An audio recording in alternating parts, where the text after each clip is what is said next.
I believe education is inoculation against disruption. I believe the best thing you can do is invest in your growth and in your healing and in your ascension and in your acumen for building your business. The best thing you can do is invest in your mastery. The best thing you can do is fortify your bigness.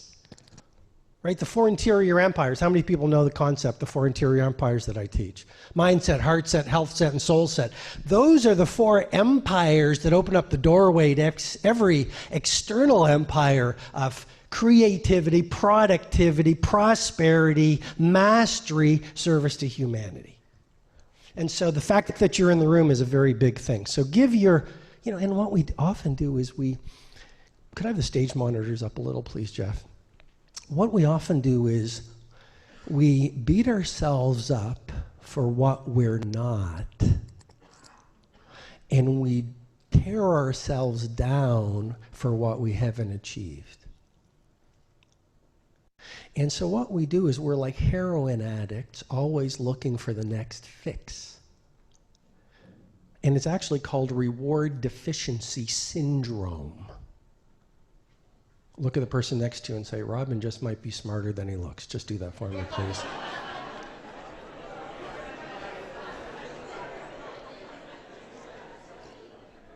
And so what we do is we become like heroin addicts looking for that dopamine fix, right? That dopamine fix. And here's the thing about reward deficiency syndrome. The more you chase the escape, the more you chase more, you actually have less receptors in your brain for dopamine, so what do you have to do? You have to work harder to get the fix. And so what you want to do is, I think it's a delicate balance, but you want to always be reaching for higher. You always want to materialize more of your primal genius. You always want to release more mastery, because the moment you think you're a master, you've stopped being a master. One thing about a master is she never thinks she's a master. She always has a white belt mentality. Having said that, I think one of the greatest things you can do is learn what's enough. Kurt Vonnegut and Joseph Heller were on every major Wall Street hedge fund empire maker. And Kurt Vonnegut and Joseph Heller, that you will make from all your royalties from Catch-22. And Joe Heller paused. And then he looked at Kurt Vonnegut and he said, Kurt, okay, I think you'll never have. And Kurt said, what? And Joseph Heller said, the feeling that I have enough.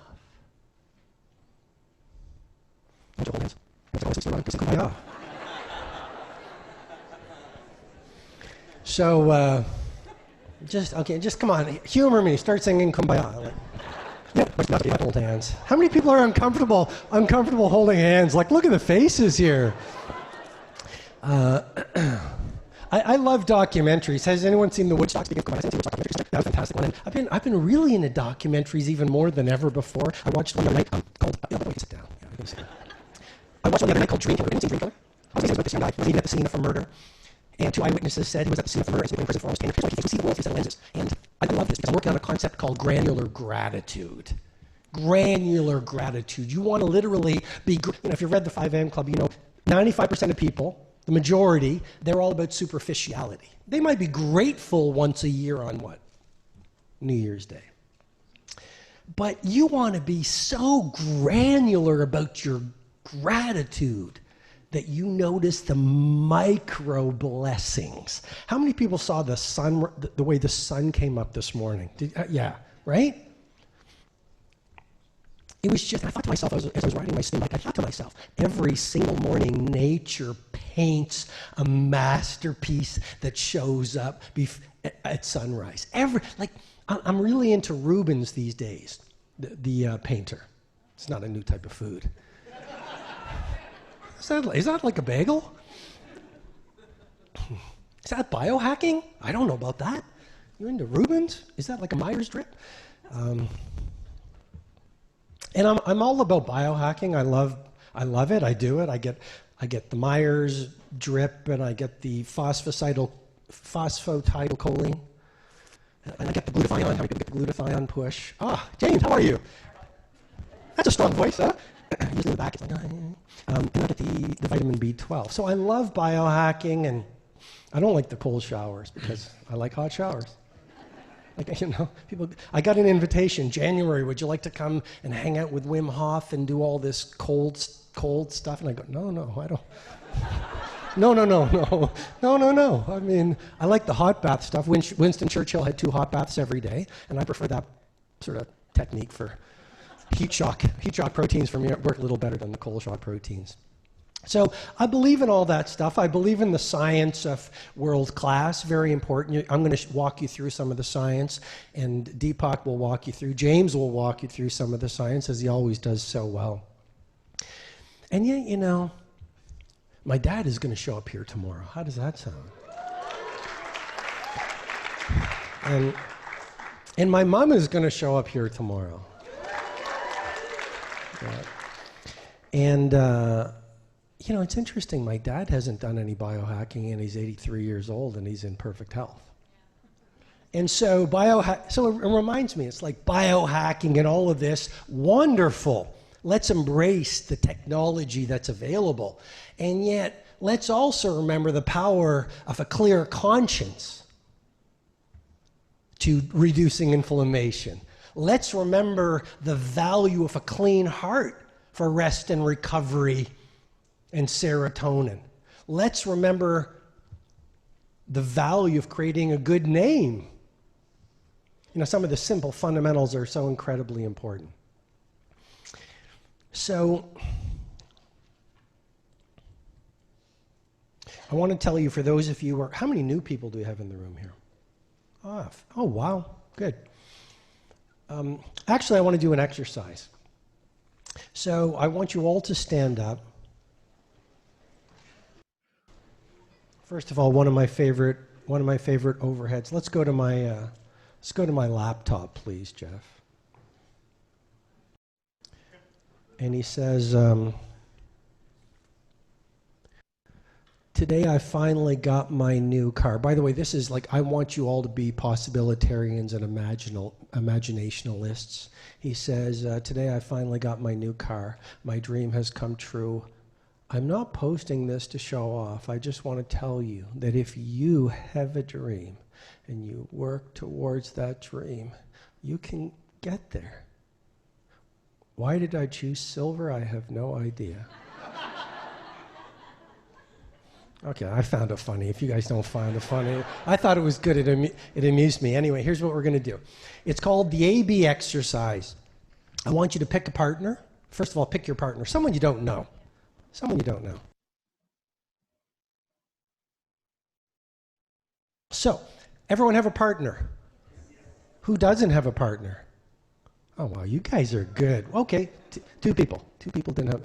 And so here's what you're going to do. One person is going to be A. Put your hand up if you're going to be A. Okay, excellent. One person, okay? Okay, and then the other person in the pair is going to be B. So the A's are going to stand still at this point, and the B's are going to walk around whispering into the ears of all the stationary A's. Are you with me so far? And then I'll tell you when to switch. And here's what you're going to whisper into the ears of all the A's. It's like, I love you so much. No, you're going to say, what are you, you're going to answer the question. It's a big question. This is such a big question. It's, what are you holding on to that you need to release today? It's a big question. I think so much of life is, one of the things I'm going to share, if I have time today, is I think world class is not about FFA, fame, fortune, and applause. I think, you know what we're all chasing? JPF. Joy, peace, and freedom. We're not really, what if the things that brought you into this room are not the things you really desire because you are like a sheeple versus a people or a person? How many people in this world are chasing things because the crowd or the herd or society has taught us these are the things to chase, and we haven't taken the time to search our souls and our hearts to say, what are the things that are really going to define my life? This morning, I was reading Meditations of Marcus Aurelius, and one of the lines in there was something like this, always keep your attention on mortality. And so you never want to forget the fact that life's incredibly short. There's almost 200 people. We're all going to be dust. And here's another insight. The people that we're all trying to impress, or some of you might be trying to impress, they're all going to be dead in 100 years. Very inspirational, Robin. Thank you, for bringing hope to my life. But it's true. So why chase fame, fortune, and applause? These things are illusions or illusory. Take your choice. Why chase things that don't matter at the end? Why not, rather than fame, fortune, and applause, why not chase joy, peace, and freedom? Joy. How many people would love to have more joy in their life? Joy. I see so many people, and it's like in a coffee shop or on a plane, and they're just numbed out. There's no sparkle in their eyes. You never want to lose the sparkle you had in your eyes when you were a kid. Look at the person next to you and just go deep and just see if there's a sparkle in their eye. Just look. And you know what Picasso said? Here's what Picasso said. It took me 4 years to paint like Raphael. It took me a lifetime to learn how to paint like a child. So many people have checked out. So many people have lost their enthusiasm. So many people are disconnected to their gifts and their talents. I'm going to walk you through a transformational model that I believe is going to be worth the price of your investment. By the way, a lot of people have spent a lot of money to be in this room, and I understand that. So my team and I are working with love to serve you, to help you get massive value. If you haven't received $1 million worth of value by day 4 at 5 o'clock, then I haven't done my job. Now, if you can't see the value, that's not on me, that's on you. It's a very important point. Some people come, IconX especially. Wow, Robin, at IconX, that first day you gave us at least $1 million worth of value on the first day. That's what I've been told. Because they get it. They're business titans. They're business superstars. But some people, for the first time, it's like you see a masterpiece. I'm not saying I'm any kind of a masterpiece or I'm creating a masterpiece. What I'm trying to say is, how many of you have seen, a masterpiece? Show of hands. Right? And then sometimes you just, I don't get that. Like, that probably took him about 10 minutes to do that. I could have done that. Yeah, well, it takes like 25 years to be able to strip out what's complex and make it simple. That's what makes a master. They know what not to put in, so it's really simple. If you go to Hollywood and see Celine Dion, or in the old days, Frank Sinatra, or you see Kanye working his craft, or you watch Shakespeare. Well, you can't watch Shakespeare, but if you see the masters in action, they're masters because what do they say? You go, well, what? I could do that. But it took them a lifetime to strip away complexity and know exactly what to put into the masterpiece. And so even if you're in here right now, a lot of you spent a lot of money, but some of you have come as family members for people who believe in you, and they paid for your seat. And if you're new to, James, how are you? Nice to see you. And if this is new to you, here's what I challenge you with great love and respect, because my job is not to be liked by you, my job is to serve. And sometimes it's easier to shoot the messenger than to embrace a new message. And so if you want to shoot the messenger, or you don't like what I'm saying, or it's new to you, or you don't see the value because personal mastery and building a world-class company and changing the world, it's all new for you, I welcome you in the room and I celebrate your bravery. But don't check your phone for 4 days. Someone has brought you in here because they believe in you. They've spent a lot of money on you. So be present, show up, never mail it in. Take 50, how many pages of notes do you usually take, John? 26 the first 2 days. 26 the first 2 days. I thought you took more. How many people have taken, I thought you were, okay. Wrong person to pick. Now, how many people get 50 pages of notes on the first day? Show of hands. Okay, there. People are taking 50 pages of notes. So you want to show up if someone has brought you here. So it's a big question, you know, like, what do I need to let go of? What are you carrying in this room that you need to let go of? Who do you need to forgive? I think some of the big things in life, what do I need to let go of? What are you carrying from the past that today is the day you're going to let? Who do you need to forgive? You want exponential productivity? How much energy are you expending carrying the repressed toxic emotions of your past hurts? See, people don't generally teach that at elite performance and world-class mastery seminars. They don't talk about what I call micro and macro trauma. They don't talk about heart set repression. They talk about mindset, attitude adjustment, business tactics, productivity hacks. You're gonna get all that. But let's go deep. How many people go to an event or read a book and there's no stickiness and sustainability? Because as John Kabat-Zinn, the great Zen master, said, wherever you go, there you are. And it's not until you start to heal your holes that you are trying to fill with more money, more fame, more applause, more likes, more homes. When nothing on the outside will ever heal the holes on the inside. So the first question is, the A's are going to stand still and the B's are going to walk around and whisper into the ear of the A's your answer to what you're holding on to and you need to let go of today. And it's not the same thing. You walk up to 1A and you go, I need to let go of that hurt that I experienced. Then you walk up to the next A and you say, I need to let go of that business defeat that I suffered that I'm still holding on to. And then you walk up to the next person and you whisper and you say, I need to let go of that betrayal that broke my heart. Then you walk up to the next person and you say, I need to let go of that micro wound when Jenny didn't invite me to her birthday party in grade 3. Because it's still bothering me so much. I see Jenny on Instagram and I'm still angry at her.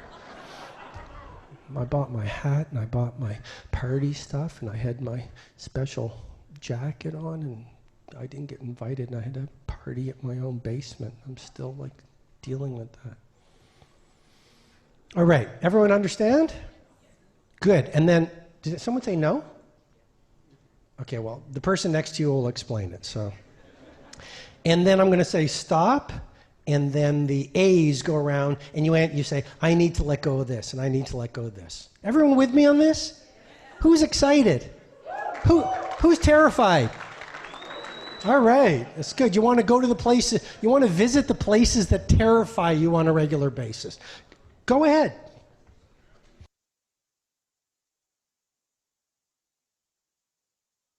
All right.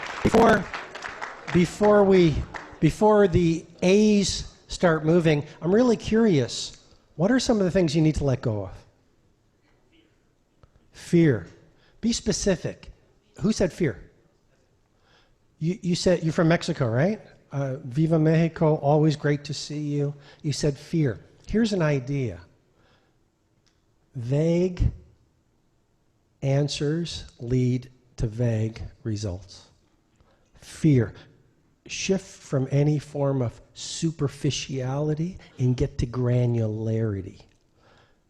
Fear is just everything. What do you need to let go of to be as honest as possible? What do you need to let go of today that you're holding on to and that is keeping you down? Trusting your intuition. Go even deeper. What do you need to let go of today? Excellent. Let the flow of the universe take you. Okay, I'll let you off the hook on that one. So that's... Okay, what else? What else do you need to let go of? Your childhood. I don't know if I'd let go of all your childhood. You know, you probably, maybe there's some trauma or some hurts of your childhood. So why don't you take the good stuff with you and leave the hurtful stuff? And there must be one specific incident. And my guess is it's a person, and that person hurt you. Is that true? I didn't know Robin was psychic. Whoa, I better do this. I better do this for Interior Empire's work. I want to be able to do that. So anyway, we're going to talk about heart set. And Would it be helpful if I go through the 4 interior empires with 3 tactics to apply? Okay, great. What else do you want to let go of today? Yes? You want to be free. That's great. Round of applause. That's good. Like, let's all, you know. What else? What else do you want to let go of? Yes? Oh, big one. The fear that the universe will give you more than you can handle. The universe will never, Gabrielle is going to talk about this because that's her specialty. But what I realized is you get what you can handle. And if you're going through a tragedy or a difficulty, it's because you're brave enough and strong enough to handle that. So there is a justice to everything that happens. I actually believe that everything is an orchestration. But, you know, that's my philosophical viewpoint. What else do you want to let go of today? Yes, my friend. To please everyone. You can change the world or you can be liked by everyone. You can't do both. The very nature of being a visionary means you're going to be ridiculed and you're going to be attacked and you're going to be laughed at and you're going to be mocked. If you have bulletproofed yourself, your mind's asset souls at work, then you are going to be like a timid soul every time someone criticizes you on social media, every time someone laughs at you. If you have a need to be liked, and by the way, neurobiologically, we're tribal, so we have a neurobiological instinct to be liked, because if we weren't liked, we would leave the herd. If we left the herd thousands of years ago, what would happen? We'd be killed by saber-toothed tigers, warring tribes, we'd die of starvation. So now here we are in the modern age, and we have this deep neurobiological instinct to live in, oh yes, someone invites you to dinner, world-class producers are masters of no. But you can't say no to a social engagement. You can't say no to an incoming phone call. You can't say no to a business opportunity that is amazing but gets you off your mission. You can't say no to the things that are trivialities so you can pursue mastery if you have this deep need to be liked. You literally want to build up an internal core where you don't care about what other people think. I'm not saying you're not respectful. Life is incredibly short. You've got to say, here are my 3 or 4 priorities: my family, my personal mastery, and my business, and philanthropy. Pick your things, and basically, you say no to everything else. There's great power in minimalism versus maximalism. If you are a maximalist, if you are a complexitarian, putting more and more into your work life and your personal life, what's going to happen is you're not going to have any energy. You're going to dilute your energy. You're going to dilute your cognitive bandwidth. You're going to dilute your willpower. The self-regulation researchers call it ego depletion. If you are doing 1,000 things every day, you're not going to have any willpower. You're not going to have any cognitive bandwidth. You're going to dilute everything. That's why the great masters were all monomaniacally focused on just a few things. And my friend, the key thing is you can't be liked. Right? People aren't going to like you when you don't answer the phone or reply to every text or say yes to every social. They won't understand it. But one of the hallmarks of genius is they spent long periods of time alone working on their craft and building a life that's most important to them. And on the last hour of your last day, it won't be the people you said no to that will break your heart. It will be the things you didn't do that were most important, and the relationships with your family and yourself that you didn't build that will break your heart. So now the A's are going to move and the B's are going to whisper in the ears. The B's aren't going to move and the A's are going to whisper in the ears of the B's what you need to let go of. Go ahead, please.